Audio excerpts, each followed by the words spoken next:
Hey, it's Nick Tuminello. I want to talk to you about a concept I use universally for whatever clients or athletes I'm training, regardless of their age or fitness level, which is basically to do some exercise that emphasize fighting the sitting position. This is certainly not a concept that I invented, but it's an important concept.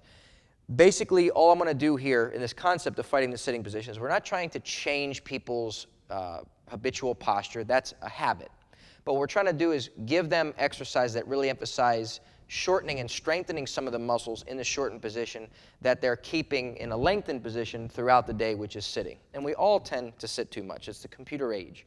So let's first talk about some exercises for the upper body that we use to emphasize to fight the sitting position. In the next video, we'll talk about some of our top lower body exercise applications to fight the sitting position. But as you could tell, we're really talking about the posterior aspects of the body. So one is looking at the mid-back muscles. Wide grip rows is one of my top go-tos here.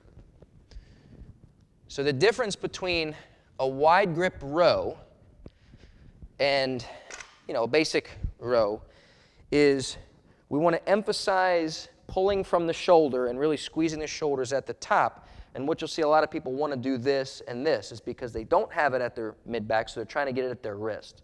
So we want to make sure we're right in here, pulling the bar basically mid-torso level. If you don't have a barbell or you want to do a variation, you can use bands, especially if you're training at home. Same concept. It's a wide grip. So look at the arm position, elbow relative to wrist there. So I'm really trying to focus on those mid-back muscles as opposed to the lats. Lats are great to get, but really focusing on opening up through there.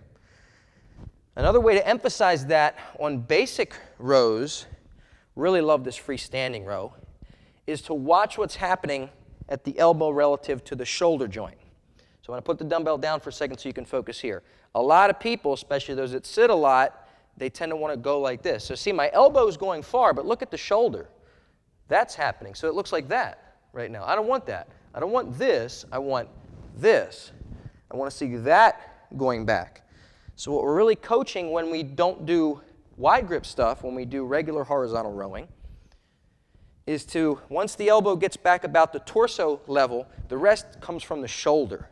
And I really want to see that shoulder blade go back and down. We're not holding it there. We're not pinning it back. It's moving, but we want to see it full contraction at the top. We don't want to see that. So the emphasis in this whole concept of fighting the sitting position with the upper body is we do more pulling than we do pushing.